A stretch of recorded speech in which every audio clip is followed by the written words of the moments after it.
ஹல்லேலூயா. எத்தனை பேர் சந்தோஷமா இருக்கிறீங்க? ஹல்லேலூயா. நல்லவர். இதுல 2 முதல் இருக்கிற வசனங்களை நாம் வாசிக்கலாம். யாக்கோபு 1ஆம் அதிகாரம் அதுல 2 முதல் இருக்கிற வசனங்களை நாம் வாசிக்கலாம். என் சகோதரரே, நீங்கள் பலவிதமான சோதனைகளில் அகப்படும் போது உங்கள் விசுவாசத்தின் பரீட்சையானது பொறுமையை உண்டாக்கும் என்று அறிந்து அதை மிகுந்த சந்தோஷமாக எண்ணுங்கள். நீங்கள் ஒன்றிலும் குறைவுள்ளவர்களாயிராமல் பூரணராயும் நிறைவுள்ளவர்களாயும் இருக்கும்படி பொறுமையானது பூரண கிரியை செய்ய கடவுது. ஹல்லேலூயா. பாருங்க, நம்ம சோதனைகளை ஜெயிப்பதற்கான ஆயுதங்கள் என்பதை நம்ம தியானிச்சுக்கிட்டு இருக்கிறோம். சோதனைகளை ஜெயிப்பதற்கான ஆயுதங்கள் என்பதை நாம ஒவ்வொரு வாரமும் போதிக்கப்படுகிறது. நாம் அனைவரும் அதை கேட்டுக்கொண்டு வருகிறோம். ஹல்லேலூயா. இப்போ இந்த சோதனை ஏன் வருது, எதனால வருது, அதை ஏன் நம்ம ஜெயிக்கணும் அப்படிங்கிறதெல்லாம் நம்ம பார்த்தோம் இல்லைங்களா? சோதனையை உண்டாக்குகிறவன் பிசாசு. அவனால தான் சோதனை வருமே தவிர சோதனை தேவனால் வருகிறது கிடையாது. எத்தனை பேர் விளங்கிக்கிறீங்க? ஹல்லேலூயா. ஆனால் தேவனிடத்திலிருந்து ஒரு விதமான காரியம் வருது. அது என்னன்றதை நம்ம பிறகு தியானிக்கலாம். ஆனா சோதனையை நாம் ஜெயிக்க வேண்டும் என்றால் நமக்கு ஒரு சில ஆயுதங்கள் நம்ம கிட்ட வேணும். அந்த ஆயுதங்கள் இருந்துச்சுன்னா தான் நம்மளால சோதனையை ஜெயிக்க முடியும். எத்தனை பேர் விளங்கிக்கிறீங்க? அப்போ அதற்காக தான் இந்த யாக்கோபு நிருபத்துல ஒரு சில ஆயுதங்களை இந்த யாக்கோபு நமக்கு தேவனுடைய வெளிப்பாடை பெற்று நமக்கு வெளிப்படுத்துகிறார். எத்தனை பேர் இருக்கிறீங்க?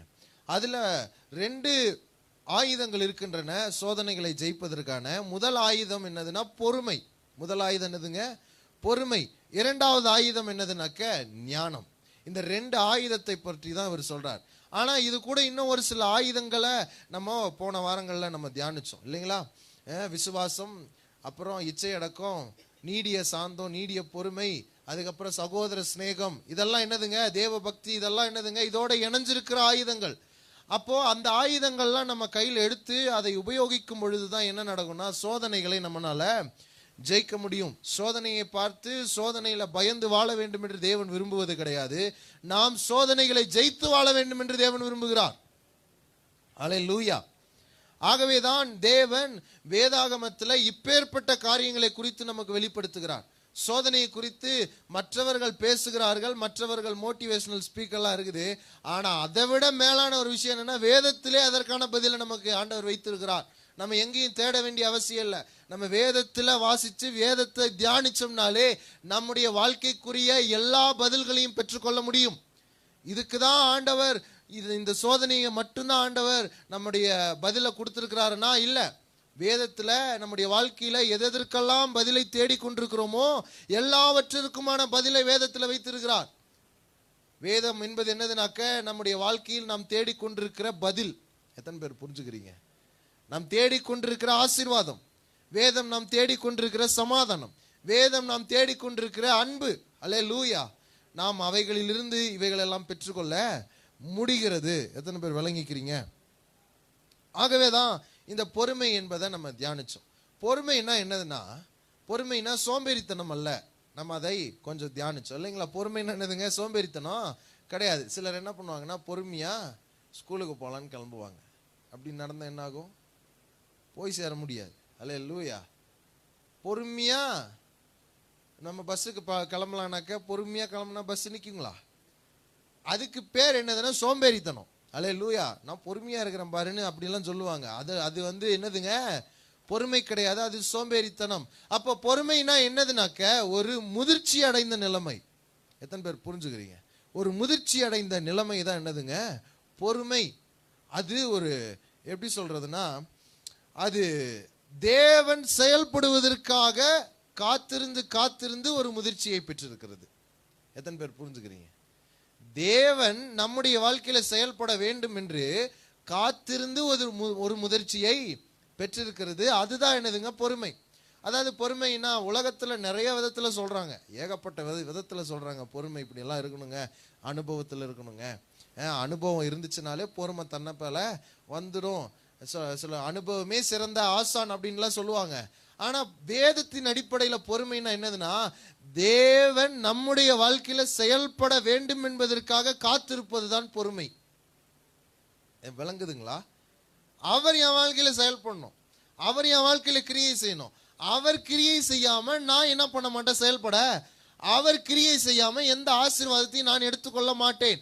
அவர் கிரியை செய்யாம எந்த நன்மையும் எனக்கு வேண்டான்னு பொறுமையாய் காத்திருப்பது தான் என்னதுங்க, பொறுமை. அல்லேலூயா. இந்த ஒரு முதிர்ச்சி தான் நமக்கு வேண்டும். அதைத்தான் இங்க சொல்றாரு. பொறுமைன்னு நான் பொறுமையா இருக்கிறேங்கன்னு சொல்லி இருக்கிறதில்ல, தேவன் செயல்படுவதற்காக காத்திருப்பது. எத்தனை பேர் இருக்கிறீங்க? அல்லேலூயா. சரி, அப்போ நம்ம ஒவ்வொரு விசுவாசமா இருக்கிறவங்க கிட்ட என்னென்ன குணநலன்கள் இருக்கும் அப்படின்னாக்கா, அது ஒரு சில விதமான குணநலன்கள் இருக்கும். ஒவ்வொரு விஷயத்துக்கும் ஒவ்வொரு குணநலன்கள் இருக்கும். அல்லேலூயா. எல்லாத்துக்கிட்டையும் ஒரே குணம் இருக்குதானா? இல்லை. அல்லேலூயா. இப்போ ஒவ்வொருத்தரையும் அடையாளம் காணணும்னா அவர்களுடைய குணத்தை வச்சுதான் அடையாளம் காண முடியும். விளங்கிக்கிறீங்களா? நம்முடைய சரீரத்தை வைத்து அடையாளம் காணலாம். ஆனா அவங்க நல்லவங்களா கெட்டவங்களா என்பதை தீர்மானிப்பது எதை வச்சுன்னா அவர்களுடைய குணத்தை வச்சுதான் தீர்மானிக்க முடியும். அவங்க குணம் எப்படி இருக்கு, அவங்க குணம் நல்லதா இருக்குதா, நல்ல குணநலன்கள் அவங்களுக்கு இருக்குதா, அவங்கள நம்ம நல்லவங்கன்னு சொல்லுவோம். தீமை குணநலன்கள் இருந்துச்சுன்னா அவங்கள பார்த்து கெட்டவங்கன்னு சொல்லுவோம். அப்போ அவர்களுடைய குணநலன்கள் எப்படி இருக்கிறது, அதுதான் ரொம்ப முக்கியம். எத்தனை பேர் இருக்கிறீங்க? நான் வாழ்றேன் அப்படிங்கிறது முக்கியம் இல்லை, எனக்குள்ள இருக்கிற குணம் எப்படி இருக்குது அதுதான் முக்கியம். எனக்குள்ள இருக்கிற குணம் நல்ல குணம் இருக்குதா, எனக்குள்ள இருக்கிற குணம் நல்ல ஒரு தேவன் பிரியப்படுற குணம் எனக்குள்ள இருக்குதா, தேவன் விரும்புகிற குணம் எனக்குள்ள இருக்குதா அப்படிங்கறது என்ன பண்ணணுங்க, நம்ம கொஞ்சம் நிதானிக்க வேண்டும். இன்றைய தினத்துல நாம் இதை தியானிக்கும் பொழுது இதை நாம் அறிந்து கொள்ள போகிறோம். அப்ப நம்முடைய குணம் எவ்வாறு மாற வேண்டும் என்பதை நாம் அறிந்து கொண்டு அதை நாம் செயல்படுத்த ஆரம்பிப்போம். நாம் சோதனைகளை ஜெயிப்போம். எத்தனை பேர் இருக்கிறீங்க? ஹல்லேலூயா. அப்ப குணம் என்னதுனாக்க நமக்கு நம்மை அடையாளப்படுத்துகிறதா இருக்கிறது. நம்மை குணம் அடையாளப்படுத்துகிறது. அப்படின்னா நாம் எப்பேற்பட்ட குணத்தை உடையவர்களா இருக்க வேண்டும் என்றால் கிறிஸ்துவினுடைய குணத்தை உடையவர்களாய் இருக்க வேண்டும். அவருடைய குணம் நமக்குள்ள இருந்துச்சுன்னா தான் நாம் அவரை கொண்டு அடையாளப்படுத்தப்படுவோம். எத்தனை பேர் புரிஞ்சுக்கிறீங்க? ஆனா இன்னைக்கு ஒருத்தரை குறித்து நம்ம தியானிக்க போறோம். போன வாரம் யோசேப்பை குறித்து நம்ம பார்த்தோம். இந்த வாரம் இன்னொரு சின்ன பையன் தாவீது, அவரை குறித்து நம்ம பார்க்க போறோம். சின்ன பையனா இருந்தாலும் அவங்க எந்த அளவுக்கு பொறுமையா வாழ்க்கைய வாழ்ந்திருக்கிறாங்க, அவங்களுக்குள்ள பொறுமையா இருக்கும் பொழுது எப்பேற்பட்ட குணங்கள் வெளிப்படுகிறது. அப்பேற்பட்ட குணங்கள் நமக்கு இருந்துச்சுன்னா நல்லா இருக்கும். அல்லேலூயா. ஏன்னா அந்த குணங்கள் இருக்கும் பொழுதுதான் நாம் சோதனைகளை ஜெயிக்க முடியும். தாவீதுக்குள்ளராக அப்பேற்பட்ட குணங்கள் இருந்துச்சு. அந்த பொறுமைன்ற குணம் தாவீதுக்குள்ளராக இருந்தது. தாவீதுக்குள்ளராக பொறுமைன்ற குணம் இருந்தபடினாலே அவர் அநேக சோதனைகளை ஜெயித்தார். எத்தனை பேர் இருக்கிறீங்க? அல்லேலூயா. சரிங்க, நம்ம 1 சாமுவேலுக்கு நேராக திருப்பிக் கொள்வோம். 1 சாமுவேல். தாவீதை நாம் பார்க்கறதுக்கு முன்னாடி அதுக்கு முன்னாடி இன்னொருத்தரை நம்ம பார்த்துடலாம். 1 சாமுவேல் 9ஆம் அதிகாரம் அதில் 2ஆம் வசனத்தை வாசிக்கலாம். 1 சாமுவேல் 9ஆம் அதிகாரம் 2ஆம் வசனம். அவனுக்கு சவுல் என்னும் பேருள்ள சௌந்தரியமான வாலிபனாகிய ஒரு குமாரன் இருந்தான். இஸ்ரவேல் புத்திரரில் அவனை பார்க்கிலும் சௌந்தரியவான் இல்லை. எல்லா ஜனங்களும் அவன் தோளுக்கு கீழா இருக்கத்தக்க உயரமுள்ளவனாய் இருந்தான். இந்த சவுல் எப்படிப்பட்டவன்னா, அவன் நடந்து போனானாலே எல்லா ஜனங்களும் அவன் தோளுக்கு கீழே தான் இருப்பாங்களாம். அந்த அளவுக்கு உயரமா இருக்கிற ஒருத்தன் தான் யாருங்க? இந்த சவுல். இந்த சவுல் யாருன்றதை நல்லா கவனிங்க. இந்த சவுல் யாருன்னாக்க இஸ்ரவேல் ஜனங்கள்ல இப்போ ராஜான்னு ஒருத்தர் இல்லாம இருக்கிற ஒரு நிலைமை தான் இந்த நிலைமை. அல்லேலூயா. ராஜாவே இல்லை, அதாவது தேசத்தை ஆளுகிறவர்கள்னு இல்லை. ஆனா நியாயாதிபதிகள் இருந்தாங்க. நியாயாதிபதிகள்னா ஜட்ஜ் பண்றவங்க, அதாவது தவறு நடக்குது என்றால் அதை விசாரித்து அதற்கான தீர்ப்பு வழங்குற ஜட்ஜஸ் இருந்தாங்க. ஆனா யார் இல்லைங்க? ராஜா இல்லை. இப்ப இஸ்ரவேல் ஜனங்க என்ன பண்றாங்கன்னா, பக்கத்து நாட்டில் இருக்கிற ராஜாக்களுடைய அதிகாரத்தை ஆளுமையை பார்த்துட்டு நம்ம நாட்டுக்கு ஒரு ராஜா இருந்தா நல்லா இருக்கும் அப்படின்னு என்ன பண்றாங்க, ஒருத்தர்கிட்ட வந்து கேட்குறாங்க. அவர் தான் நியாயாதிபதியா இருந்தார். அவர் யாருன்னா சாமுவேல். அல்லேலூயா. சாமுவேல் என்னவா இருந்தாருங்க? ஒரு நியாயாதிபதியாய் ஜட்ஜா இருந்தார். நியாயாதிபதியா இருந்து பல வழக்குகளை விசாரித்து அதற்கு தீர்ப்பு கொடுத்து அப்படி நடந்துகிட்டு இருக்கிற காலகட்டத்தில் இஸ்ரவேல் ஜனங்க வந்து என்ன பண்றாங்க, நமக்கு ஒரு ராஜா வேண்டும், ராஜா இருந்தா நம்முடைய தேசம் இன்னும் நல்லா இருக்குன்னு சொல்லிட்டு சாமுவேல் கிட்ட வந்து ஆலோசனை சொல்றாங்க. ஹல்லேலூயா. அவங்க ஆலோசனை சொன்ன பின்னாடி என்ன நடக்குது அப்படின்னா, சாமுவேல் தேவன் கிட்ட போய் மன வேதனையோட கேட்கிறார். ராஜா தேவன் சொல்றாரு, என்னன்னே நானே அவர்களுக்கு ராஜாவா இருக்கிறேன்ப்பா, எகிப்திலிருந்து அவர்களை விடுதலையாக்கி கூட்டிட்டு வந்தது நான் தான், எகிப்திலிருந்து வனாந்தரத்துல கூட்டிட்டு வந்தது நான் தான், வனாந்தரத்துல போஷிச்சது நான் தான், அவர்களுக்கு நல்ல துணியை கொடுத்தது நான் தான், நல்ல காடை கறியை கொடுத்தேன் நான், எத்தனையோ மாறாவின் நீரை மதுரமாய் மாற்றினேன், எரியோ கோட்டையை உடைச்சு அவங்களுக்கு கொடுத்தேன். ஆனா எல்லாத்தையும் மறந்துட்டு இன்னைக்கு அவங்க என்ன பண்றாங்க, என்னை விட்டுட்டாங்க. அவங்க பரவாயில்ல, அவங்க சொல்றபடி நீ செஞ்சிரு அப்படின்னு சொல்லிட்டு தேவன் சாமுவேல் கிட்ட சொல்லிட்டார்.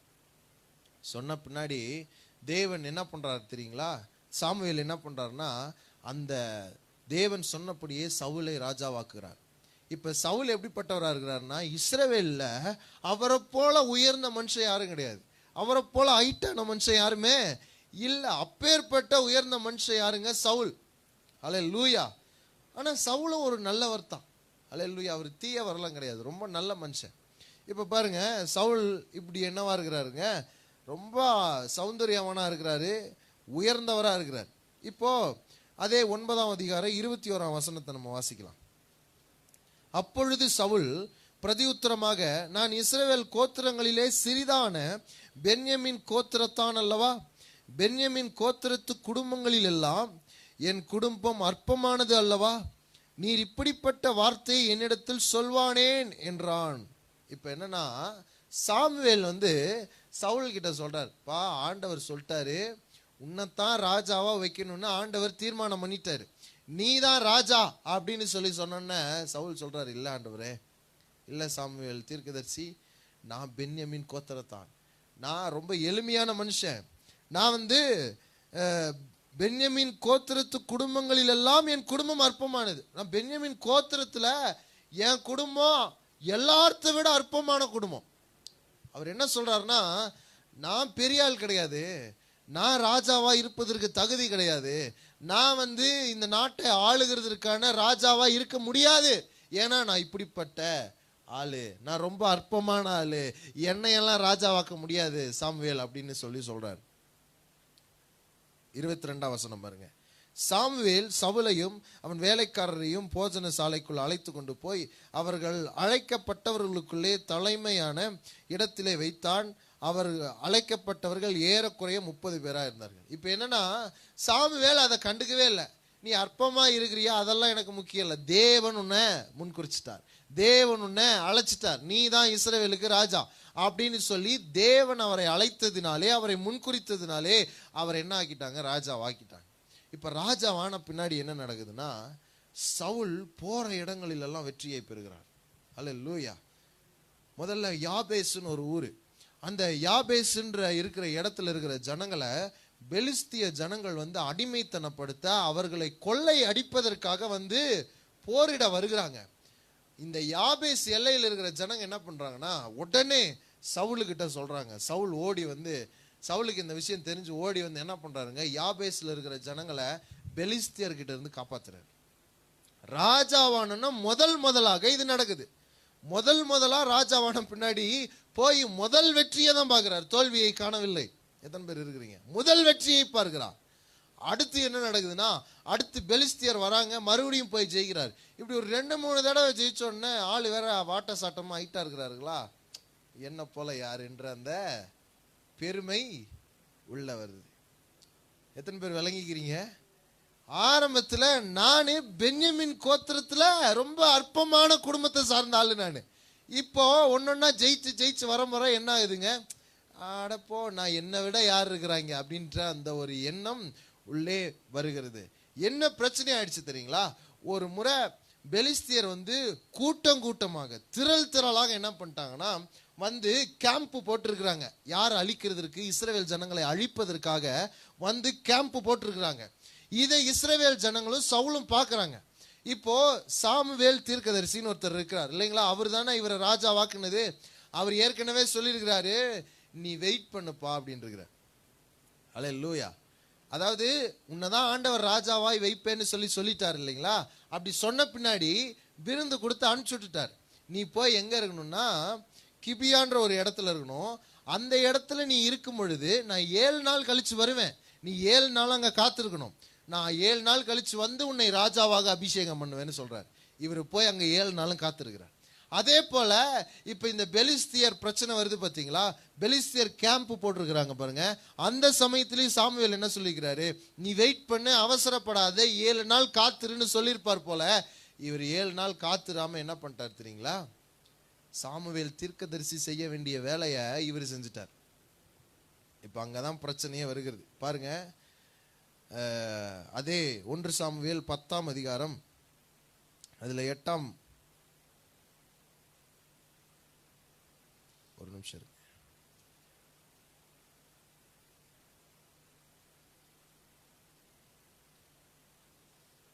சாரி, 1 சாமுவேல் 13ஆம் அதிகாரம் 13ஆம் அதிகாரத்துக்கு நேராக திருப்பிக் கொள்வோம்.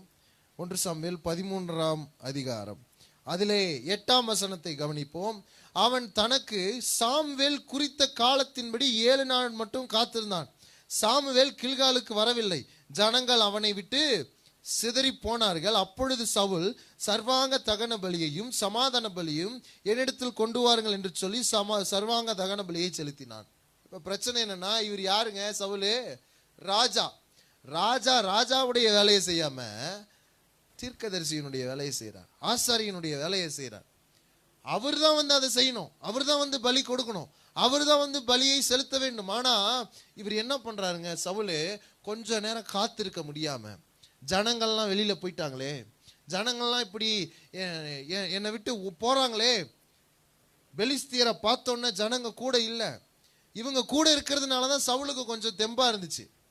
எத்தனை பேர் இருக்கிறீங்க? இவ்வளவு பேர் இருக்கிறாங்களேன்ற தைரியத்தில் இருந்தாரு. இப்ப எல்லாம் போயிட்டாங்க. இப்ப எல்லாம் போன முன்னாடி பெலிஸ்தர் வந்து அடிச்சா இனி ஜெயிக்கிறதுக்கு ஆள் இல்ல. தேவனுடைய பலன் நமக்கு வேணும், அவருடைய கிருபை நமக்கு வேணும்னு சொல்லி இவர் என்ன பண்றாருங்க? பலியை செலுத்துறதுக்கு சாமுவேல் வர வரைக்கும் காத்து இல்லாம போய் பலியை செலுத்திட்டார். எத்தனை பேர் இருக்கிறீங்க? இப்ப பலியை செலுத்தின பின்னாடி என்ன நடந்துருச்சு தெரியுங்களா? இப்போ தேவன் தீர்மானித்திருந்த சவுல் புறக்கணிக்கப்படுகிறான். எத்தனை பேர் இருக்கிறீங்க? ராஜாவா இருக்க வேண்டியவன் ராஜாவா இல்லாதபடிக்கு ராஜா அந்த நிலைமையிலிருந்து புறக்கணிக்கப்படுகிறான். காரணம், கொஞ்ச நேரம் காத்திருக்க முடியல, அந்த பொறுமை இல்ல. எத்தனை பேர் விளங்கிக்கிறீங்க? ஆனா தாழ்மை இருக்கு, தாழ்மை இருக்கிறது. நல்ல மனுஷன், உயர்ந்த மனுஷன், நல்ல இஸ்ரவேல் ஜனங்களை பாதுகாப்பதற்கு, இஸ்ரவேல் ஜனங்களை பெலிஸ்தியர்கிட்ட இருந்து விடுதலை ஆக்குவதற்கு நல்ல போர் வீரன். ஆனால் என்ன இல்லைங்க? பொறுமை இல்லை. எத்தனை பேர் விளங்கிக்கிறீங்க? பொறுமைன்னு ஒண்ணு இருந்துருச்சுன்னா அவர் தொடர்ந்து ராஜாவா இருந்திருப்பார். நம்மளும் சில பேர் அப்படிதான் என்ன பண்ணிடுறோம், சில காரியங்கள் வரும்பொழுது, சில காலகட்டங்கள் வரும்பொழுது, ஜனங்கள் நம்மை விட்டு போகிற மாதிரி தெரியும் பொழுது நம்ம என்ன பண்ணிடுறோம், ஒரு அவசரமான முடிவை எடுத்துடுறோம். கொஞ்ச நேரம் நம்மளால பொறுமையா இருக்க முடியறதில்ல. தேவன் செயல்படுவதற்கு நம்ம காத்திருப்பதில்லை.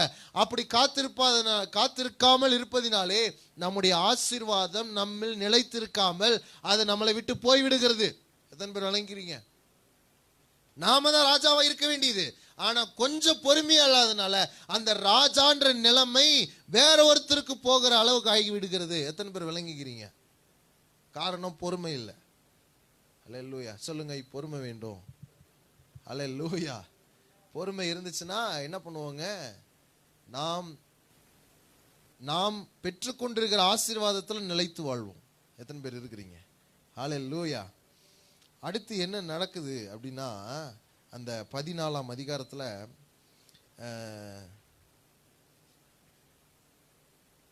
14ஆம் அதிகாரம் அதிலே 38ஆம் வசனத்திலிருந்து வாசிக்கலாம். அப்பொழுது சவுல், ஜனத்தின் தலைவர்களே, நீங்கள் எல்லாரும் இங்கே சேர்ந்து வந்து இன்று இந்த பாவம் எதினாலே உண்டாயிற்று என்று பார்த்தறியுங்கள். அது என் குமாரனுடைய யோனத்தான் இடத்தில் காணப்பட்டாலும் அவன் சாக வேண்டும். இல்ல சாரி, மன்னிச்சிருங்க. 15ஆம் அதிகாரம் 15ஆம் அதிகாரத்துல 24ஆம் வசனம். அப்பொழுது சவுல் சாமுவேலை நோக்கி, நான் கர்த்தருடைய கட்டளையையும் உம்முடைய வார்த்தையும் மீறினதினாலே பாவம் செய்தேன். நான் ஜனங்களுக்கு பயந்து அவர்கள் சொல்லை கேட்டேன். எத்தனை பேர் புரிஞ்சுக்கிறீங்க? நான் ஜனங்களுக்கு பயந்து அவங்க சொல்ல கேட்டதுனால நான் என் பொறுமையை இழந்துட்டேன். எத்தனை பேர் இருக்கிறீங்க? சில நேரத்தில் நம்ம கூட இருக்கிறவங்க தான் என்ன பண்ணிடுவாங்கன்னா நம்மளை அவசரப்படுத்திடுவாங்க. ஜாக்கிரதையாக இருக்கணுங்க. அல்லேலூயா. ஜாக்கிரதையாக இருக்க வேண்டும். இப்போ இவர் நல்ல மனுஷன், தேவனால் தெரிந்து கொள்ளப்பட்ட மனுஷன், தாழ்மை இருக்கிறது, தேவனால் அநேக போர்களை ஜெயிச்ச மனுஷன், வெற்றிகளையே கண்டு கொண்டிருந்த மனுஷன், இஸ்ரவேல் ஜனங்களை நல்ல ஒரு நிலைமைக்கு கொண்டு போவதற்காக போராடின நல்ல மனிதன் சவுல். ஒரே ஒரு காரணத்தினால விழுந்தார், பொறுமை இல்லை. கொஞ்ச நேரம் காத்திருக்க முடியல, சாமுவேல் வர வரைக்கும் காத்திருக்க முடியல. அல்லேலூயா. இப்ப அதனால இழந்து போய் இப்ப என்ன சொல்றாரு, நானு ஜனங்களுக்கு பயந்து அவர்கள் சொல்லை கேட்டதுனால இப்படி செஞ்சுட்டேன். கர்த்தருடைய வார்த்தையை நான் கேட்கல, உம்முடைய வார்த்தையை நான் செவி கொடுக்காம போயிட்டேன். காரணம் ஜனங்களுடைய பேச்சு, ஜனங்களுடைய வார்த்தை என்னை உம்முடைய வார்த்தைக்கும் தேவனுடைய வார்த்தைக்கும் கீழ்ப்படிய விடாமல் பண்ணிவிட்டது. எத்தனை பேர் இருக்கிறீங்க? தேவனுடைய வார்த்தைக்கு ஏன் நம்மளால கீழ்ப்படிய முடியறதில்லை அப்படின்னாக்க காரணம் என்ன? ஜனங்களுடைய பேச்சு. அவர்களுடைய பேச்சு என்ன பண்ணுதுங்க, நம்மள தேவனுடைய வார்த்தைக்கு கீழ்ப்படிய விடாமல் தடுக்கிறது. விளங்கிக்கிறீங்களா? நமக்கு புரியும்னு நினைக்கிறேன். எத்தனை பேர் இருக்கிறீங்க? ஹல்லேலூயா. நல்லா கவனிங்க. அதுக்கப்புறம் என்ன நடக்குதுன்னு பாருங்க. இப்போதும் நீர் என் பாவத்தை மன்னித்து நான் கர்த்தரை பணிந்து கொள்ளும்படிக்கு என்னோட கூட திரும்பி வாரும் என்றான். சாமுவேல் சவுலை பார்த்து, நான் உம்மோட திரும்பி வருவதில்லை, கர்த்தருடைய வார்த்தையை புறக்கணித்தீர், நீர் இஸ்ரவேலின் மேல் ராஜாவா இராதபடிக்கு கர்த்தர் உம்மையும் புறக்கணித்து தள்ளினார் என்றான். காரணம் என்னதுங்க? கொஞ்ச நேரம் பொறுமை இல்லை. அல்லேலூயா. கொஞ்சம் பொறுமை இருந்துருந்துச்சுன்னா கர்த்தர் புறக்கணிச்சு தள்ளியிருக்க மாட்டாரு. எத்தனை பேர் இருக்கிறீங்க? அல்லேலூயா. இதே தான் ஆதியிலையும் நடந்துச்சு. அந்த பிசாசனம் இந்த கனியை சாப்பிடுன்னு சொல்லி அது மேல ஒரு ஆசையை தூண்டி விடும் பொழுது இவங்க என்ன பண்ணியிருந்துருக்கணும்? இல்லை, ஆண்டவர் சொல்ற வரைக்கும் நான் வெயிட் பண்றேன், நாளைக்கு காலையில பகலில குளிர்ச்சியான வேலையில ஆண்டவர் வருவாரு, அவர் வர வரைக்கும் நான் பொறுமையா இருந்து காத்திருந்து அவர்கிட்ட கேட்டுட்டு நான் இதை தொடுவேன்னு சொல்லி இருந்திருந்தா பாவம் உள்ள வந்திருக்குங்களா? அல்லேலூயா. கொஞ்சம் பொறுமை இல்லாததுனாலதான் கடைசியில என்ன ஆக வேண்டியதா இருக்குதுங்க? பாவத்துக்குள்ளராக போக வேண்டியதாக இருக்கிறது. எத்தனை பேர் விளங்கிக்கிறீங்க? பொறுமை நம்முடைய ஆசீர்வாதத்தில் நிலைத்திருக்க பண்ணுகிறது. தேவன் நமக்கு கொடுக்கிற ஆசீர்வாதத்துல நாம் வாழ்ந்திருக்கலாம், அப்படியே இருக்கலாம். அதுல இருந்து நாம் கீழே இறங்க மாட்டோம். அதுல இருந்து மேல போவதற்கான வழி இருக்குமே தவிர கீழே போவதற்கான வழி இருக்காது, பொறுமையோடு இருந்தோம் என்றால். எத்தனை பேர் விளங்கிக்கிறீங்க? அடுத்து பாருங்க 27ஆம் வசனம். போகும்படி சாமுவேல் திரும்புகிற போது சவுல் அவன் சால்வையின் தொங்கலை பிடித்து கொண்டான், அது கிழிந்து போயிற்று. இப்ப என்னன்னா, சாமுவேல் சொல்லிட்டாரு, நீ கர்த்தருக்கு கீழ்ப்படியல, கர்த்தருடைய வார்த்தைக்கு செவி கொடுக்கல, நீ ஜனங்களுடைய பேச்சை கேட்டுட்ட, அதனால கர்த்தருமே புறக்கணிச்சிட்டாரு, நான் நீங்க நிக்கிறதுக்கு வேலையே கிடையாது, நான் போறேன்ட்டு சாமுவேல் திரும்புறாரு. திரும்பும் போது சாமுவேல் போத்தி இருந்த அந்த சால்வையை பிடிச்சு, தயவு செய்து அப்படி சொல்லாதீங்கன்னு சொல்லி கெஞ்சும் பொழுது சாமுவேலனுடைய சால்வை கிழிஞ்சிருச்சு. எத்தனை பேர் இருக்கிறீங்க?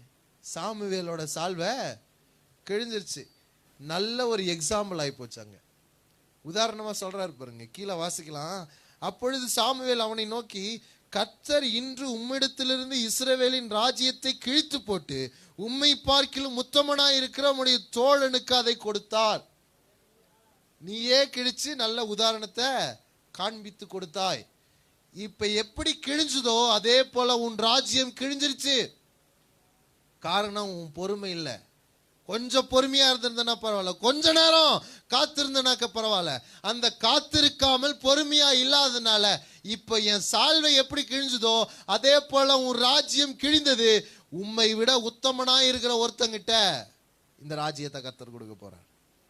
அல்லேலூயா. அது யாருன்னா உம்முடைய தோழன் தான் அப்படிங்கிறார். எத்தனை பேர் இருக்கிறீங்க? உம்முடைய தோழன் யார் தெரியுங்களா? சவுலுடைய தோழன் தாவீது. அல்லேலூயா. தாவீது நல்ல இசை வாசிக்கிற மனுஷன். அல்லேலூயா.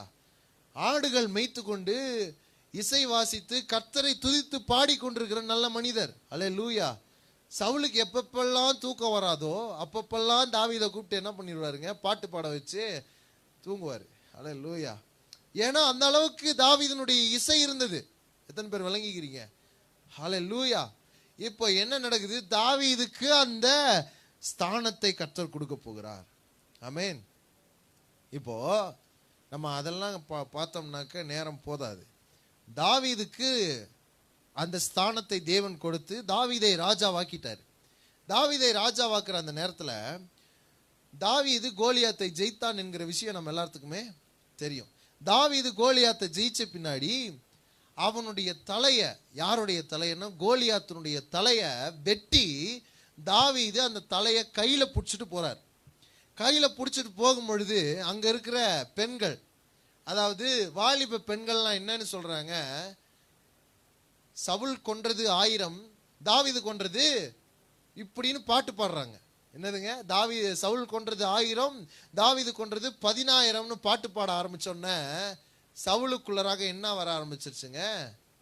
பொறாமை வர. பொறுமை இருந்திருந்தா ராஜான்ற ஸ்தானத்துல தொடர்ந்து இருந்திருக்கலாம். அந்த பொறுமை இல்லாததுனால அடுத்து என்ன வருகிறது? பொறாமை வருகிறது. போன வாரம் தியானிச்சோம் இல்லைங்களா யோசேப்பினுடைய வாழ்க்கையில? அல்லேலூயா. தன்னுடைய சகோதரர்கள் 11 பேரும் பொறுமையா இருந்திருந்தாங்கனாக்க அவர்களுடைய ஆசீர்வாதத்துல நிலைத்து நின்றிருப்பாங்க. அவங்க பொறுமையா இல்லாதனால சகோதரன் மேல ஒரு பொறாமை வருகிறது. அந்த பொறாமை பகையாகி அவனை குழியில போட்டு அவனை கட்சியில ராஜாவாக்கிடுச்சு. எத்தனை பேர் இருக்கிறீங்க? நீங்கள் தேவனிடத்தில் காத்திருந்தீர்கள் என்றால், நீங்கள் தேவனிடத்தில் பொறுமை உள்ளவர்களா இருந்தீர்கள் என்றால், உங்களுடைய சத்துருக்களுடைய பொறாமை உங்களை உயர்த்தி கொண்டே இருக்குமே தவிர உங்களை கீழே தள்ளாது. எத்தனை பேர் இருக்கிறீங்க? ஹல்லேலூயா. இப்ப என்ன நடக்குதுன்னா, இப்ப தாவீது தேவனுடைய பார்வையில் உயர்ந்தவனா போய்கிட்டே இருக்கிறாரு. இப்ப சவுலுக்கு பொறாமை அதிகரித்து சவுல் தாவீதை கொல்ல வேண்டும் என்று சொல்லி துடிக்கிறாரு. கொல்லணும் அவனை. அவன் இருக்கிறதுனால தானே நமக்கு இவ்வளவு பிரச்சனை. தோழனா இருந்தான். வீட்டில் ஒரே டேபிள்ல உட்காந்து சாப்பிட்டுக்கிட்டு இருந்த நல்ல தோழன், தேவனுடைய பிரசன்னத்தை வீட்டுக்குள்ளர கொண்டு வருகிற நல்ல ஆவிக்குரிய தோழனா இருந்தான். இப்ப அவனே யாராயிட்டான்? விரோதி ஆயிட்டான். காரணம் என்னதுங்க? பொறுமை இல்லாதது பொறாமையை உண்டாக்கிடுச்சு. பொறாமை இப்ப என்ன ஆயிருதுங்க? தாவீதை கொல்ல வேண்டும் என்று சொல்லி துடிக்கிறான் சவுல். அல்லேலூயா. ஏகப்பட்ட இடத்துல போய் கொல்லணும்னு முயற்சி எடுத்து பார்த்தா கடைசியில சவுல்னால தாவீதை கொல்லவே முடியல. சவுல் தாவீதை கொல்ல துடிச்சு தேடிக்கிட்டே இருக்கிறாருங்க. தேட தேட தேட தேட ஒரு சம்பவம் நடக்குது. வாசிக்கலாம். 1 சாமுவேல் 24ஆம் அதிகாரம். இங்கதான் நம்ம கொஞ்ச நேரம் இருந்து தியானிக்க போறோம். அல்லேலூயா. இந்த இடத்துல 1 சாமுவேல் 24ஆம் அதிகாரம் 1ஆம் வசனம் முதல். சவுல் பெலிஸ்தியரை பின்தொடர்ந்து திரும்பி வந்தபோது, இதோ தாவீது என் கேதியின் வனாந்தரத்தில் இருக்கிறான் என்று அவனுக்கு அறிவிக்கப்பட்டது. அப்பொழுது சவுல் இஸ்ரவேல் அனைத்திலும் தெரிந்து கொள்ளப்பட்ட 3000 பேரை கூட்டிக் கொண்டு தாவீதையும் அவன் மனுஷரையும் வரையாடுகளில் கன்மலையின் மேல் தேட போனான். வழி ஓரத்தில் இருக்கிற ஆட்டு தொழுவங்களிடத்தில் அவன் வந்தபோது அங்கே ஒரு கெபி இருந்தது. அதிலே சவுல் மலஜாதிக்கு போனான். தாவீதும் அவன் மனுஷரும் அந்த கெபியின் பக்கத்தில் உட்கார்ந்திருந்தார்கள். அல்லேலூயா. இப்போ சவுல் தாவீதை கொல்றதுக்காக தாவீதை தேடி போறார். தாவீதை தேடி போகிறது மட்டும் இல்ல, அவருடைய வரையாடுகளையும் தேடி போறார். ஆடுகளும் கொஞ்சம் காணாம போயிடுச்சு போல. தேடி போறார். தேடி போகும் பொழுது ஒரு கெபி இருக்கு. அந்த கெபி பக்கத்துல போய் கொஞ்சம் வயிறு கலக்கிடுச்சு போல அவருக்கு. அல்லேலூயா. வயிறு கலக்கிடுச்சாட்டிருக்கு. அவர் என்ன பண்றாருங்க? அங்க டாய்லெட் போறார்.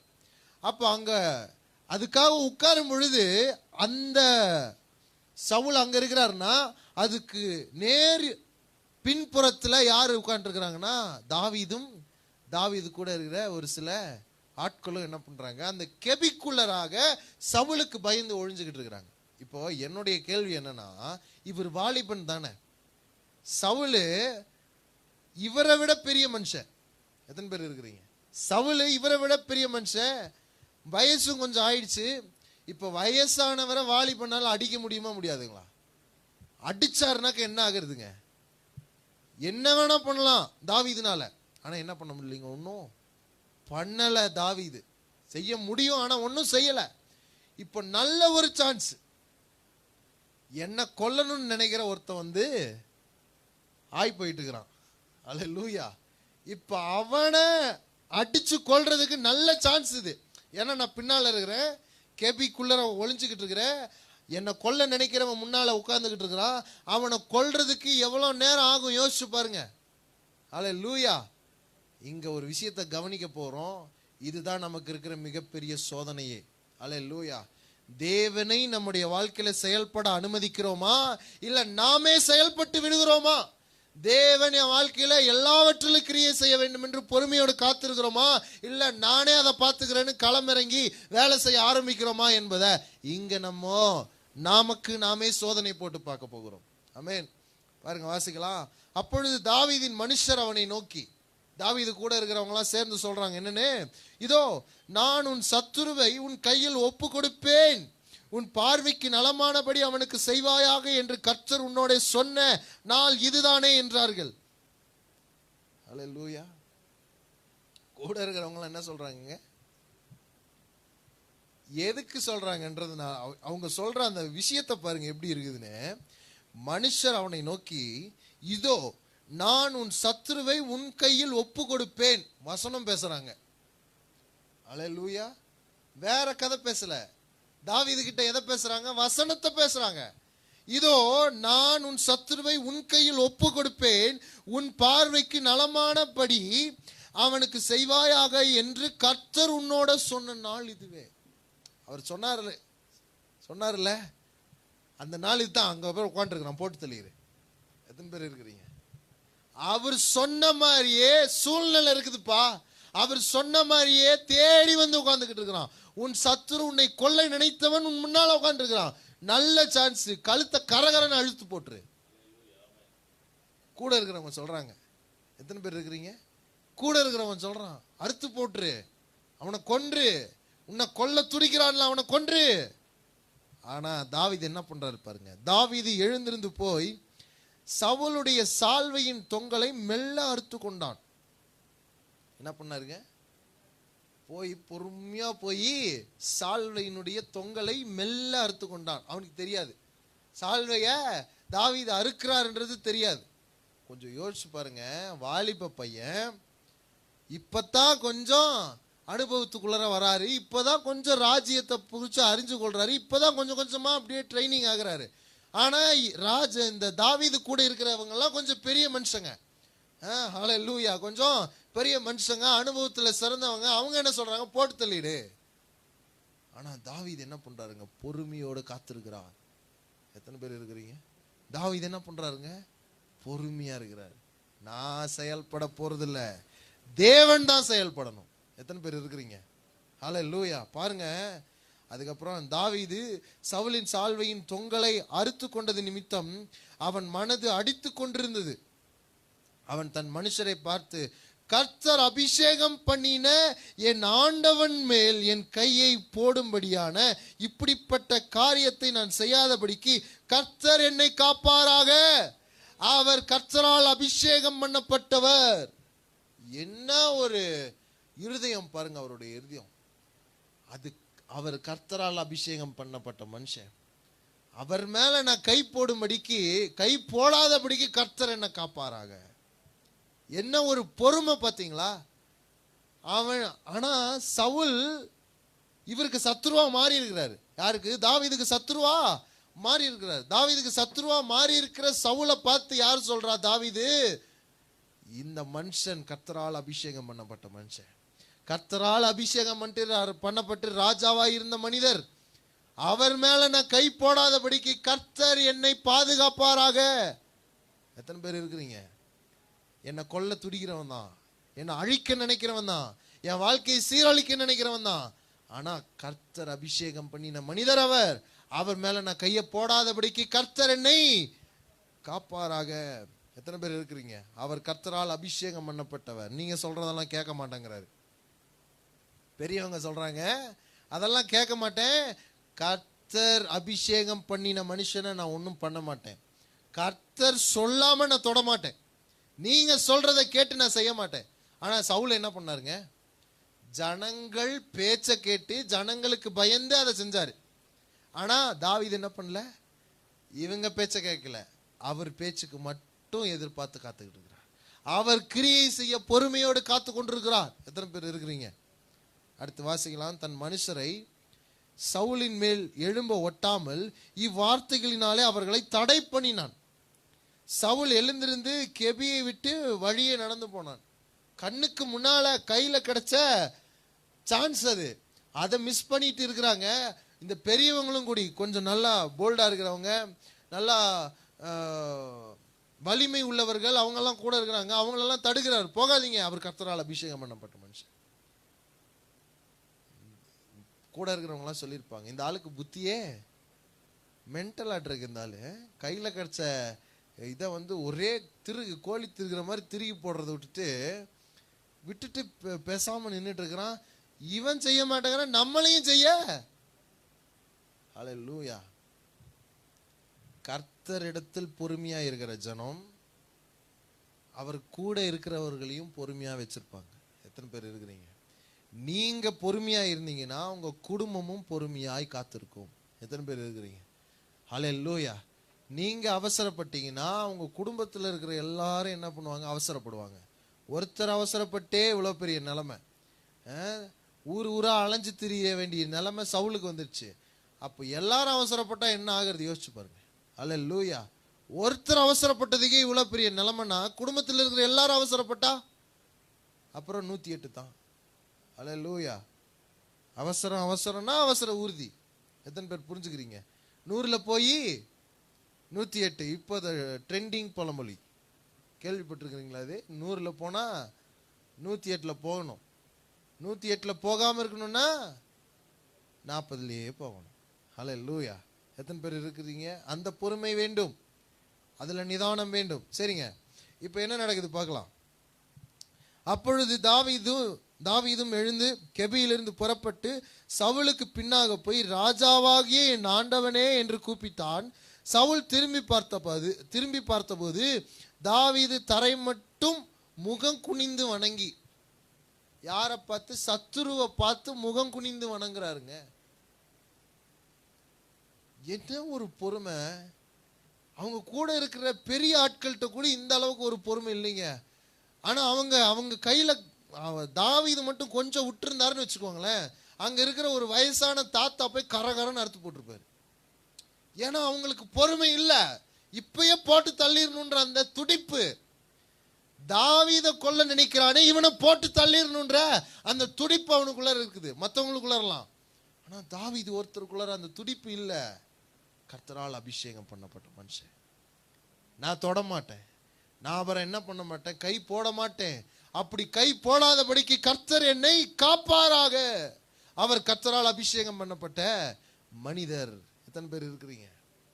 அதுக்கப்புறம் போய் ராஜாவாகிய ஆண்டவரேன்னு கூப்பிட்டோன்னே சவுல் திரும்பி பார்க்கிறார். நம்ம ஊர்ல சொல்லணும்னாக்க கையில சொம்ப தூக்கிட்டு போறாரு சவுல். இப்பதானே பாத்ரூம் போயிட்டு வந்தாருங்க, கையில சொம்ப தூக்கிட்டு போயிட்டு இருக்கிறாரு. ராஜாவாகிய ஆண்டவனே அப்படின்னு ராஜா திரும்பி பார்க்கிறாரு. சவுல் திரும்பி பார்த்தோன்னா தாவீது வரான். இப்போ இவருக்கு எப்படி இருந்திருக்கும்? டேய், உன்னதாண்டா தேடிக்கிட்டு இருந்தேன், இவ்வளவு நேரம் உன்னதாண்டா தேடினேன், எனக்கு ஆடு கிடைக்கல, அது பிரச்சனை இல்லை, இப்போ உன்னதான் தேடினேன், நேருக்கு நேரையா வரியா, இருறா உன்னை போட்டு தரலான்னு இருக்கும் பொழுது அவர் என்ன பண்றாரு? முகம் குப்புற விழுந்து பணிந்து. ஹல்லேலூயா. என்ன ஒரு பொறுமை! இதுதாங்க பொறுமையா இருக்கிறவர்கள் கிட்ட இருக்கிற குணம்.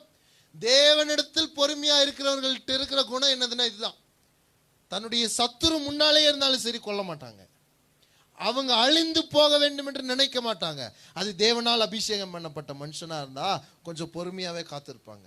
அது தேவனால் அபிஷேகம் பண்ணப்பட்ட மனிதர். அவரை நான் குறை சொல்ல மாட்டேன், அவர்கிட்ட நான் போய் அவருடைய காரியத்தை கெடுக்க மாட்டேன், அவருடைய ராஜ்யத்தை பிடுங்கி கொள்ள மாட்டேன், அவருடைய ஊழியத்தை பறித்து கொள்ள மாட்டேன். அவர் கர்த்தரால் அபிஷேகம் பண்ணப்பட்டவர்னு பொறுமையா இருப்போம். ஆனா அவங்க நமக்கு நிறைய இடைஞ்சல் பண்ணாலும் பொறுமையா காத்திருப்போம். ஹல்லேலூயா. அதுக்கப்புறம் அவங்க சத்துருவா இருந்தாலும் அவங்க நம்மளை கொல்ல துடிச்சாலும் அவங்கள பார்க்கும் பொழுதெல்லாம் மனசார கர்த்தருக்கு ஸ்தோத்திரம் சொல்லுவோம். எத்தனை பேர் இருக்கிறீங்க? தாவீது முகம் குப்புற விழுந்தாரு. எங்க? சத்துரு கிட்ட போய் முகம் குப்புற விழுகிறார். பொறுமையின் குணம் இது. பொறுமை உங்களிடத்துல இருந்துச்சுனாக்கே இதெல்லாம் நடக்கும்.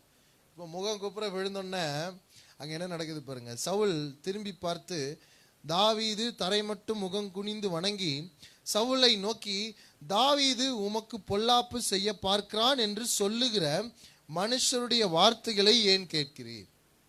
எவ்வளவு பொறுமையா நிதானமா பேசுறாரு பாருங்க. சவுல் கையில சொம்பு இருந்ததுனால தப்பிச்சாரு தாவீது. பட்டை எங்கிட்ட இருந்துருந்துச்சுன்னா, பாத்ரூம் போயிட்டு வந்ததுனால உயிர் தப்பினது. போருக்கு போயிட்டு வர நேரத்துல போய் முகம் குப்புற உணர்ந்து வழங்க முடியாது. எத்தனை பேர் இருக்கிறீங்க? அங்க இவ்வளவு பொறுமையா பேசிக்கிட்டு இருக்க முடியாது. போட்டு தள்ளணும்னு நினைக்கிற சவுல் இப்போ பேச்ச கேட்டுக்கிட்டு இருக்கிறார். காரணம், பொறுமை சத்துருவை நிதானமாக்கும். அவங்கிட்ட இருக்கிற பொறாமையை போக்கி பொறுமையாக நம்முடைய பேச்சை கேட்க வைக்கும். எத்தனை பேர் இருக்கிறீங்க? ஹல்லேலூயா. பாருங்க, ஏன்பா நான் உங்களுக்கு பொல்லாப்பு செய்யறேன்னு சொல்லி 4 பேர் உங்க காதுல ஓதுறாங்களே, அந்த சத்தத்தை ஏன் கேட்குறீங்க? நான் அப்படி கேட்கறது இல்லை. என் கூட இருந்தவங்க சொன்னாங்க, உங்களை போட்டு தள்ளுறதுக்கு பிளான் பண்ணாங்க. ஆனா நான் அதை தடுத்தேன். நான் அவங்க பேச்ச கேட்கல, நான் கர்த்தருடைய வார்த்தைக்காக காத்திருக்கிறேன். நீங்க ஏன் அதுக்கு பொறுமையா இல்லாம இருக்கிறீங்க? இப்படி வெளிப்படையா கேட்காம இன்டைரக்டா பொறுமையா கேட்கிறாரு. எப்படி? நான் உங்களுக்கு பொல்லாப்பு செய்யறேன்னு சொல்லி ஒரு சிலர் சொல்றாங்களே, அதை ஏன் கேட்குறீங்க தகப்பனே அப்படிங்கிறார். எத்தனை பேர் இருக்கிறீங்க? ஹல்லேலூயா. அடுத்து, இதோ கர்த்தர் இன்று கெபியில் உம்மை என் கையில் ஒப்பு கொடுத்தான். இப்பதான் விஷயத்துக்கு வர்றார். எவ்வளவு பொறுமையா சொல்றாரு பாருங்க. இதோ கர்த்தர் கெபியில உங்களை என் கைக்கு ஒப்பு கொடுத்தார் என்பதை இன்றைய தினம் உம்முடைய கண்கள் கண்டதே, உம்மை கொன்று போட வேண்டும் என்று சிலர் சொன்னார்கள். என்ன பத்தி உங்ககிட்ட எப்படி சொல்றாங்களோ அதே போல உங்களை பத்தி என்கிட்டயும் ஒரு சிலர் சொன்னாங்க. எவ்வளவு பொறுமையா சொல்றாரு பாருங்க. அல்லேலூயா. உங்களை பத்தி ஏன்ட்டின்னு சொன்னாங்க, ஆனாலும் என் கை உம்மை தப்ப விட்டது. காரணம், கர்த்தர் எனக்கு அந்த பொறுமையை கொடுத்தார். கர்த்தரால் அபிஷேகம் பண்ணப்பட்ட மனுஷரை நான் தொடமாட்டேன். அல்லேலூயா. என் ஆண்டவன் மேல் என் கையை போடேன், அவர் கர்த்தரால் அபிஷேகம் பண்ணப்பட்டவராமே என்றான். இதுக்கு அடிச்சிருந்திருக்கலாம். அல்லேலூயா. இதுக்கு பேசாம 4 அப்பா பீந்திருக்கலாம். ஆனா இங்க என்ன பண்ணலைங்க, பொறுமையா இருக்கிற. நான் தொடமாட்டேன், என் ஆண்டவன் மேல கை போட மாட்டேன். என்னடா, நான் இவனை கொல்ல நினைச்சா இவன் என்ன பார்த்து ஆண்டவன் சொல்றான், என் முகம் குப்புற விழுந்து வணங்குறான். என்ன, நான் இவனை கொல்ல துடிக்கிறேன்னு இவனுக்கு நல்லா தெரியுமே. ஹல்லேலூயா. கொல்ல துடிக்கிறேன்னு நல்லா தெரியுமே, தெரிஞ்சிருந்தும் இவன் இப்படி எல்லாம் பண்றானே, எப்படி இது? அப்புறம் 11ஆம் வசனம், என் தகப்பனே பாரும், என் கையில் இருக்கிற உம்முடைய சால்வையின் தொங்கலை உம்மை கொன்று போடாமல் உம்முடைய சால்வையின் தொங்கலை அறுத்து கொண்டேன். என் கையிலே பொல்லாப்பும் துரோகமும் இல்லை என்றும் உமக்கு நான் குற்றம் செய்யவில்லை என்றும் அறிந்து கொள்ளும். நீரே என் பிராணனை வாங்க அதை வேட்டையாடுகிறீர்.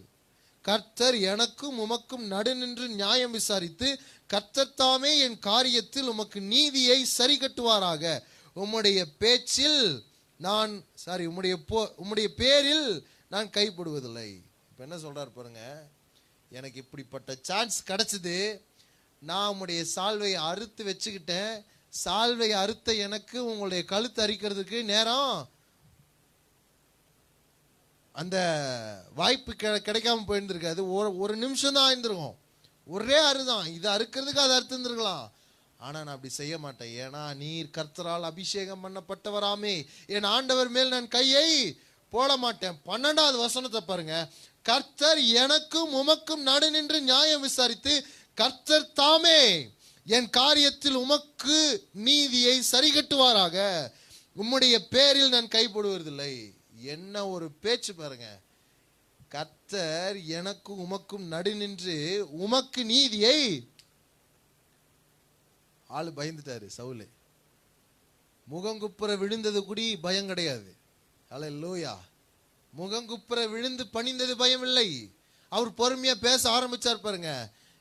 என்கிட்டயும் உங்களை பத்தி ஒரு சிலர் சொன்னாங்க, அதே போலதான் என்னை பத்தி உங்ககிட்ட ஒரு சிலர் சொல்லிட்டு இருக்கிறாங்கன்றப்பையும் பயம் கிடையாது. அதுக்கப்புறம் ஒரு விஷயத்த சொன்னார் பாருங்க. என்னதுங்க? உங்களுடைய சால்வையின் தொங்கலை கிழிச்சேன். அல்லேலூயா. நான் அறுத்து கொண்டேன், மெல்ல அறுத்து கொண்டேன் அப்படின்னு சொன்னார் பாருங்க. அப்ப கூட கொஞ்சம் கூட பயம் இல்லை. அட சால்வை அறுக்கிறது என்னடா மேட்ரு அப்படின்ற மாதிரி சவுல் நினைச்சிருப்பாரு. ஆனா கர்த்தர் எனக்கும் உமக்கும் நடு நின்று நீதி செய்வாராக, அந்த வார்த்தையை கேட்டோன்னு சவுலுக்கு அடிக்கால்ல இருந்து மேல வரைக்கும் கிடுகிடுன்னு ஆடி இருக்கும். ஏன் ஆடி இருக்கணும்ன்றத சொல்றேன் கேளுங்க. அல்லேலூயா. பொறுமையா இருந்தீங்கன்னா இந்த மாதிரி சம்பவங்களை கர்த்தர் நடப்பிப்பார். எத்தனை பேர் இருக்கிறீங்க? இப்போ சவுல் கொல்ல துடிக்கிறாரு. சவுலுக்கு முன்னால் நின்று தாவீது இப்படி எல்லாம் சொல்லிக்கிட்டு இருக்கிறாரு. இப்போ தாவீது சொல்லிட்டாரு என்னனுங்க? கர்த்தர் எனக்கும் உமக்கும் நடு நின்று நீதி செய்வாராகன்னு சொல்லிட்டாரு. இதை கேட்டோன்னே அவரு சவுல் என்ன சொல்றாரு பாருங்க. 16ஆம் வசனம். தாவீது இந்த வார்த்தைகளை சவுலோட சொல்லி முடித்த பின்பு சவுல், என் குமாரனே ஆகிய தாவீதே. இந்த எப்படி மாறுது பாருங்க எல்லாம். அல்லேலூயா.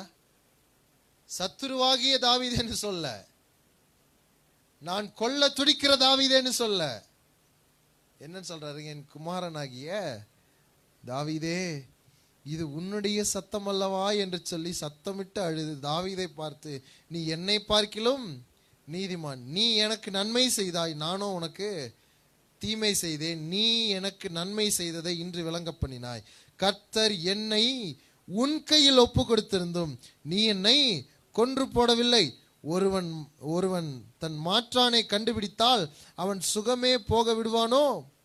இன்று நீ எனக்கு செய்த நன்மைக்காக கர்த்தர் உனக்கு நன்மை செய்வாராக. நீ நிச்சயமாய் ராஜாவாய் இருப்பாய் என்றும் இஸ்ரவேலின் ராஜ்யபாரம் உன் கையில் நிலவரப்படும் என்றும் அறிவேன். அல்லேலூயா. சத்துரு வாயிலிருந்து என்ன பேச்சு வருது பார்த்தீங்களா? இங்க என்ன நடக்குதுன்னு கவனிங்க. நாம் பொறுமையா இருந்தோம்னா, தேவன் நம்முடைய வாழ்க்கையில கிரியை செய்ய வேண்டும் என்று காத்திருந்தோம்னா, சத்துரு வாயிலிருந்து இப்படிப்பட்ட வார்த்தைகளை வர வைப்பார் கர்த்தர். எத்தனை பேர் இருக்கிறீங்க? சத்துருவே மனம் திரும்ப வைப்பார். சத்துருவனுடைய வாழ்க்கையில ஒரு பெரிய மாற்றத்தை உண்டாக்குவார். நீங்க ஒரு வேளை நினைக்கலாம், என் வாழ்க்கையில இப்பேற்பட்ட ஆளுங்களா இருக்கிறாங்க, என் பேச்சை கேட்கறதுக்கு ஆள் இல்லை, என்னை கொல்ல துடிக்கிறாங்க, என்னை வாழ விடக்கூடாதுன்னு நினைக்கிறாங்க, என் வாழ்க்கையை சீரழிச்சு போடணும்னு நினைக்கிறாங்க அப்படின்னு நீங்க ஒரு வேளை பலரை பார்க்கலாம். ஆனா அவங்களுடைய மனசை மாற்ற அளவுக்கு நீங்க பொறுமையா இருக்கணும். அல்லேலூயா. தேவன் உங்களுடைய வாழ்க்கையில கிரியை செய்ய வரைக்கும் பொறுமையா இருக்கணும். காத்திருக்கிறாங்க. அல்லேலூயா. இப்ப காத்திருந்ததுனால என்ன நடக்குதுங்க? சால்வை கிழிஞ்சிருச்சுங்களா? கர்த்தர் எனக்கும் உமக்கும் நடு நின்று நீதி செய்வாராகன்னு சொல்லியாச்சுங்களா? ஆனா தாவீதுக்கு ஏன் சவுல் அழுகிறாருன்றது தெரியாது.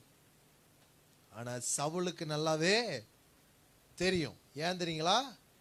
சவுல் கர்த்தருடைய வார்த்தையை கேட்காமல் ஜனங்களுடைய வார்த்தையை கேட்டது நிமித்தமாக ராஜ்யபாரம் புறக்கணிக்கப்பட்டது.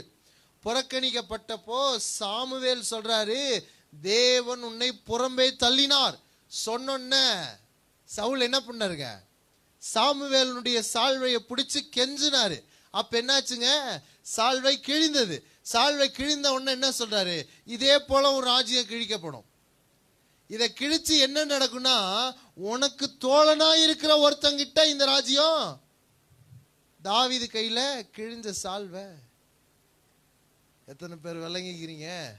அல்லேலூயா. தாவீது கிட்ட சவுலுடைய கிழிஞ்ச சால்வை இருக்கிறது. அந்த சால்வையை பார்த்தோன்னு தான் இப்ப சொல்றாரு என்னதுன்னு, நீ நிச்சயமாகவே ராஜாவா இருப்பாயடா. ஏன்னா சாமுவேல் தீர்க்கதரிசி சொல்லி இருக்கிறார் என்னன்னு, அந்த சால்வையை கிழிச்சப்ப சொன்னாரு, உன் ராஜ்யம் கிழிக்கப்பட்டு உன் தோழனாயிருக்கிற ஒருத்தங்கிட்ட இது போய் சேரும். அது யாருன்னு இப்ப தெரிஞ்சிருச்சு. நீதான் அவன், நீதான் இந்த இஸ்ரவேலின் ராஜா. கொல்ல துடித்தவன் வாயிலிருந்து வந்தது. ஒருவேளை தாவீது மட்டும் கூட இருக்கிற அந்த ஜனங்களுடைய பேச்சை கேட்டு சவுலை கொண்டிருந்தா என்ன ஆயிருக்கிறதுங்க? அல்லேலூயா. கொண்டிருந்தா என்ன இருக்கிறதுங்க? சவுல் போயிருப்பாரு. ஆனா தாவீது ராஜாவா இருந்திருக்க முடியாது. எத்தனை பேர் இருக்கிறீங்க? சவுல்னால ராஜாவா இருந்திருக்க முடியாது. நீங்க கடைசியில வேணா வாசிச்சு பாருங்க, லாஸ்ட் அதிகாரத்துல சவுல் பெலிஸ்தியரோட போராட முடியாம அவங்க கிட்ட போய் யுத்தம் பண்ணி ஜெயிக்க முடியாம, ஆனா ஆரம்பத்துல ஜெயிச்சாரு. ஆரம்பத்துல நிறைய ஜெயம் வந்துச்சு. ஆனா முடிவில் ஜெயம் வரவில்லை. ஜெயம் வரல, வெற்றியை பார்க்க முடியல. நான் ஒரு பெலிஸ்தியன் கையில சாகிறத விட நானே என்னை சாகடிச்சுக்கிறது நல்லதுன்னு அவருடைய கத்திய நிலத்துல சொருகி அதன் மேல விழுந்து செத்து போனார். அல்லேலூயா. அதுக்குள்ளர ஒரு சம்பவம் நடந்துருச்சுங்க. இவர் கத்தி மேல விழுந்தும் அங்க என்ன நடக்கலன்னா அவர் சாகல, அவர் உயிர் போகல. இப்போ கத்தியிலிருந்து எழுந்திருக்கவும் முடியல, அவரை கொண்டு கொள்ளவும் முடியல. அந்த வலி, அந்த வேதனை அவர்னால தாங்கிக்க முடியல. அப்போ அங்க ஒருத்தன் வராரு. லாஸ்ட் அதிகாரம், அங்க ஒருத்தர் வரார். அவர் யாருன்னா அமலேக்கியன் ஒரு மனுஷன் வரார். அமலேக்கியன்ல இருந்து ஒரு மனுஷன் வராரு. அவர் அங்க நின்று என்ன பண்ணாராம், ராஜாவை பார்த்தாராம். ராஜாவை பார்த்தோன்னே சவுல் ராஜா கத்தியில குத்தி கிடக்குறாரு. சவுல் ராஜா சொல்றாராம், என்னை கொன்னு போட்டிருப்பா, எனக்கு இந்த வேதனை தாங்க முடியல அப்படின்னு. இவர் என்ன நினைச்சுக்கிட்டாராம், ஐயோ ராஜா கஷ்டப்படுறாரு, மரண வேதனைப்படுறாரு, அதனால இவர் என்ன பண்ணிடலாம், கருணை கொலை செஞ்சிடலான்னு சொல்லிட்டு அவரை கொன்னுட்டார். இப்ப இத யாருகிட்ட சொல்றாருன்னா தாவீது கிட்ட சொல்றாரு. தாவீது கிட்ட சொன்னோன்னே தாவீது என்ன பண்றாரு பாருங்க. அது 2 சாமுவேல் 1ஆம் அதிகாரம், 2 சாமுவேல் 1ஆம் அதிகாரம், அதுல 13ஆம் வசனம். தாவீது அதை தனக்கு அறிவித்த வாலிபனை பார்த்து, நீ எவ்விடத்தான் என்று கேட்டதற்கு அவன், நான் அந்நிய ஜாதியானுடைய மகன், நான் அமலேக்கியன் என்றான். தாவீது அவனை நோக்கி, கர்த்தர் அபிஷேகம் பண்ணினவரை கொன்று போடும்படி நீ உன் கையை நீட்ட பயப்படாமற் போனது என்ன என்று சொல்லி வாலிபரில் ஒருவனை கூப்பிட்டு, நீ கிட்ட போய் அவன் மேல் விழுந்து அவனை வெட்டி என்றான். அவனை வெட்டினான், அவன் செத்தான். தாவீது அவனை பார்த்து, உன் இரத்தப்பழி உன் தலையின் மேல் இருப்பதாக, கர்த்தர் அபிஷேகம் பண்ணினவரை நான் கொன்று போட மாட்டேன் என்று உன் வாயே உனக்கு விரோதமாய் சாட்சி சொல்லிற்று. அல்லேலூயா. எத்தனை பேர் இருக்கிறீங்க? விளங்குதுங்களா? அல்லேலூயா. தாவீது எந்த அளவுக்கு பொறுமை உள்ளவரா இருக்கிறார் இருப்பாங்க. சின்னவனா இருக்கலாம், ஆனா அவரை போல ஒரு முதிர்ச்சி அடைந்த ஒரு முதிர்ச்சி அடைந்த பேச்சு, முதிர்ச்சி அடைந்த பார்வை, அந்த முதிர்ச்சி அடைந்த குணம் சவுல் கிட்ட இல்ல. கூட இருக்கிற பெரியவங்க கிட்ட, நீங்கள் தேவன் செயல்பட வேண்டும் என்று பொறுமையாய் காத்திருந்தீர்கள் என்றால் உயர்வை பார்ப்பீர்கள். உங்கள் சோதனைகள் எல்லாம் ஜெயிச்சுக்கிட்டே போய்கிட்டு இருப்பீங்க. சோதனை என்பது வெறும் துன்பம், பிரச்சனை, வியாதி இல்லைங்க. சோதனை எது தெரியுங்களா? சோதனை தேவன் செயல்படுவதற்கு நம்ம அனுமதிக்கிறோமா இல்லையா என்பதுதான் சோதனை. இதுக்குதான் பிசாசானவன் பல சூழ்நிலைகளை கொடுக்குறான். பல சூழ்நிலைகளை கொடுத்து நாம் தேவன் மேல விசுவாசமா இருக்கிறோமா, இல்ல நாமளே செயல்படுறோமா? நாமளே செயல்பட்டு இருந்தா அவனுக்கு வேலை இல்லை. நாம் தேவன் செயல்பட காத்திருந்தோம் என்றால் அவனுக்கு வேலை செய்ய ஆரம்பிப்பான். எத்தனை பேர் இருக்கிறீங்க? அல்லேலூயா, அல்லேலூயா. நீங்கள் தேவனிடத்தில் பொறுமையாயிருங்கள். ஆமென். திருப்பிக் கொள்வோம். பிரசங்கி, இந்த வசனத்தை நீங்க வாசிக்கும் பொழுது என்னவென்று உங்களுக்கு நல்லா புரியும் பாருங்க. இவ்வளவு நேரம் நீங்க கேட்ட சத்தியம் ரத்தின சுருக்கமாக இந்த வசனம் நமக்கு வெளிப்படுத்துகிறது. பிரசங்கி 7ஆம் அதிகாரம், அதிலே 8ஆம் வசனத்தை ஒருவர் வாசிப்போம். ஒரு காரியத்தின் துவக்கத்தை பார்க்கிலும் அதன் முடிவு நல்லது, பெருமையுள்ளவனை பார்க்கிலும் பொறுமையுள்ளவன் உத்தமன். எத்தனை பேர் புரிஞ்சுக்கிறீங்க? ஹல்லேலூயா. இங்க பாருங்க எவ்வளவு தெளிவா சொல்லப்பட்டிருக்கிறதுன்னு. ஒரு காரியத்தின் துவக்கத்தை பார்க்கலாம். துவக்கம் எப்படி இருந்துச்சுங்க? சவுலுக்கு வெற்றியா இருந்துச்சு. போன முதல் யுத்தம் வெற்றி, 2வது யுத்தம் வெற்றி. ஆனா தாவீதுக்கு அப்படி இல்லை. தாவீது ஓடிக்கிட்டே இருக்கிறாரு. 17 வயசுல ஓட ஆரம்பிச்சவர் 45 வயசுல தான் ராஜாவாகிறாரு. இப்ப எத்தனை வருஷம் ஓடி இருப்பாரு பாருங்க. ஆரம்பம் கொஞ்சம் அற்பமா இருக்குது, ஆரம்பம் கடினமா இருக்குது, ஆரம்பம் வேதனையா இருக்குது, ஆரம்பம் பிரச்சனைகளால் சூழ்ந்திருக்கிறது. ஆனால் முடிவோ ஒரு ராஜரீக வாழ்க்கை. எத்தனை பேர் இருக்கிறீங்க? பெருமை உள்ளவனா இருந்தார். யாருங்க? சவுல்.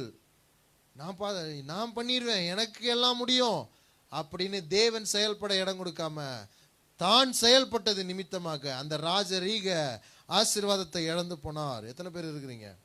அதனால தான் பொறுமையா இருக்கிறவங்க எப்பயும் முடிவை பார்த்து ஓடுவார்கள். அல்லேலூயா.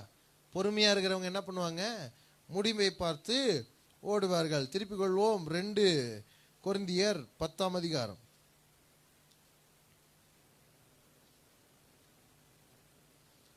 2 கொரிந்தியர் 10ஆம் அதிகாரம், அதில் 18ஆம் வசனம். தன்னைத்தான் புகழ்கிறவன் உத்தமன் அல்ல, கர்த்தரால் புகழப்படுகிறவனே உத்தமன். எத்தனை பேர் இருக்கிறீங்க? இவர் என்ன பண்ணார்னா, என்னை விட உயர்ந்தவன் யாரும் கிடையாது, என்னை விட போரில் ஜெயிக்கிறதுக்கு யாரும் கிடையாதுன்னு இவரையே இவர் பெருமை பாராட்டி கொண்டார். அதனால தான் என்ன நடந்துச்சு, இன்னொருத்தரை தாவீதை குறித்து சில வாலிப பெண்கள் பெருமை பாராட்டும் பொழுது இவருக்கு பொறாமை வந்தது. எத்தனை பேர் புரிஞ்சுக்கிறீங்க? ஆனால் தாவீதையோ கர்த்தரே புகழ்ந்தாருங்க. அவர் என்ன சொல்றாரு தெரியுங்களா? என் இருதயத்திற்கு ஏற்ற தாசன். என் இருதயம் எப்படி இருக்குதோ அதே போல தாவீதினுடைய இருதயம் இருக்குது. எவ்வளவு ஒரு பொறுமை உள்ளவரா இருந்திருக்கிறார் பாருங்க. எத்தனை பேர் பொறுமை உள்ளவர்களா இருக்க விரும்புறீங்க? அல்லேலூயா. தேவன் மாத்திரமே என் வாழ்க்கையில கிரியை செய்யணும். என் சத்துருக்கள் என்னை கொல்ல நினைத்தாலும் சரி, தேவன் என் வாழ்க்கையில கிரியை செய்யணும். அவர் கிரியை செய்கிறதற்காக, அவர் எனக்கு ஆசீர்வாதத்தை கொடுப்பதற்காக, அவர் எனக்கு ராஜரீக ஆசீர்வாதத்தை கொடுப்பதற்காக நான் பொறுமையோடு காத்திருப்பேன். கர்த்தருக்கு காத்திருக்கிறவர்களோ புது பலன் அடைந்து கழுகுகளைப் போல செட்டைகளை அடித்து உயரே எழும்புவார்கள்.